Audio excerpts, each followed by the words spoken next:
Winnie the Pooh. Use your words. If you're feeling blue or hurt by something someone said, don't keep it bottled up inside. Just use your words instead. One breezy morning, Roo gobbled down his breakfast and raced out the front door as fast as he could. He could hardly wait to start the day. He and Piglet were going over to Pooh's for a day of fun.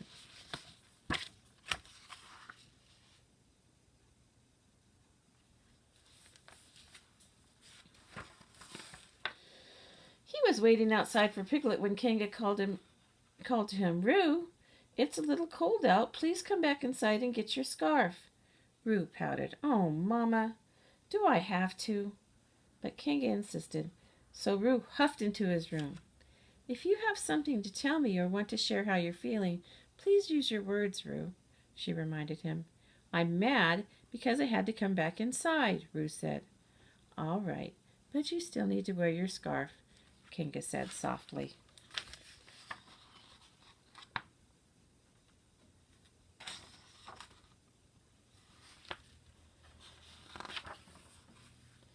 She lovingly wrapped the scarf around him just as Piglet arrived. Bye, Mama, said Roo, feeling much better. And with that, he and Piglet headed for Pooh's house. When Piglet and Pooh arrived, Pooh was busy pulling his house apart looking for a missing honey pot. Piglet offered to help Pooh. Soon the two friends got so busy they forgot Roo was there at all.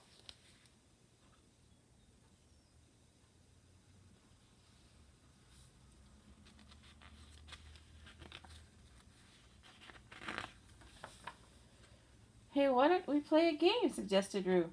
Perhaps in a little while, replied Pooh. We're very busy. Well, can I help? Roo volunteered. But Pooh and Piglet were so busy they didn't even hear Roo. Roo felt very sad. His feelings were hurt. He headed out Pooh's front door and bumped into Tigger. Hoo hoo hoo, what's new, little Roo? Tigger called. But Roo didn't give him so much as a nod.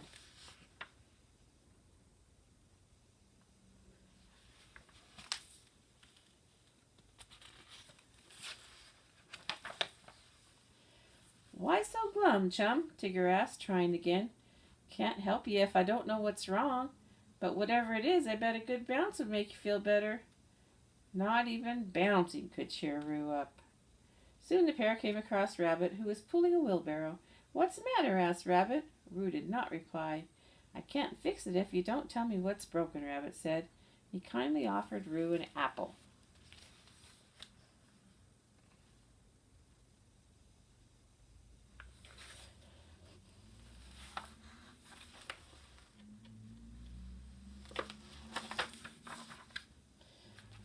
They each ate a crunchy apple, but Roo didn't feel any better. How about a little riddle? Asked Tigger. What has stripes and bounces? Give up? Hoo hoo hoo! It's a zebra on a pogo stick. But Roo didn't even smile. Why don't you fly your kite? Suggested Rabbit. That should make your spirits soar.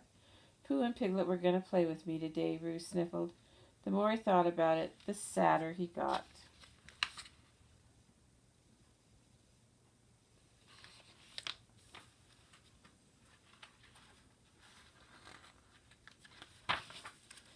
Soon Eeyore strolled by and offered to help. You could use my tail for your kite. Thanks, Eeyore, replied Roo, but not even the highest flying kite in the world could make me feel happy today. Rabbit and Tigger took Roo over to Owl's house. Old Beak Lips'll fix you up, Tigger assured Roo.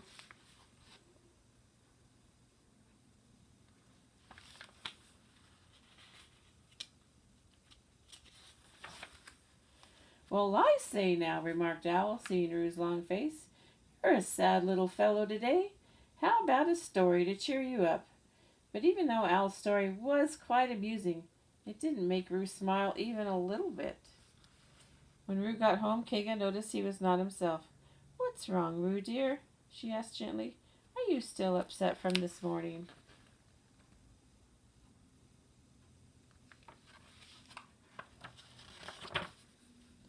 No, Mama, he replied. It's something else. It's Pooh and Piglet. They were ignoring me. Then he told her what happened at Pooh's house. If you were to use your words, what would you say to Pooh and Piglet? Asked Kanga. Roo thought about it. I guess I'd tell them my feelings were hurt. he said in a small voice.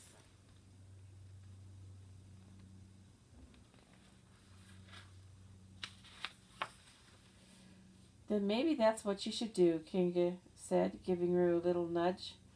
Go tell Pooh and Piglet how you feel. So he hurried over to Pooh's house and said, I have something to tell you. Then little Roo took a big breath and cleared his throat. I'm feeling really sad because you didn't pay attention to me today, said Roo, and we never even had a chance to play together.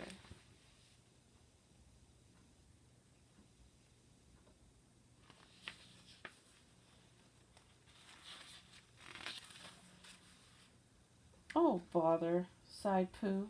Oh, my, gasped Piglet. We never meant to hurt your feelings, Roo.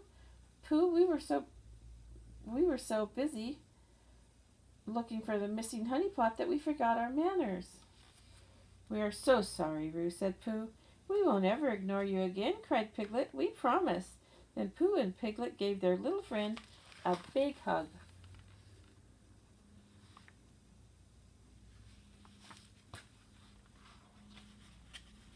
They didn't even know they hurt his feelings. He had to tell them. Roo was so happy he bounced all the way home. Kanga and all of Roo's friends were gathered around. Guess what? I did it, he said, bouncing up and down excitedly. I used my words to say just how I felt, and it worked. Being honest about your feelings always works, said Kinga. I think you learned a very important lesson today.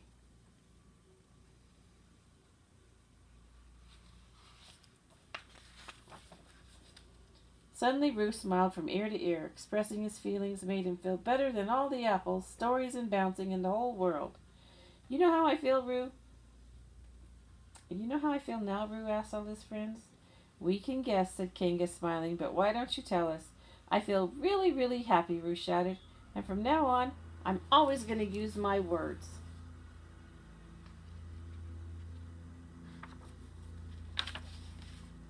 Even little voices should be heard.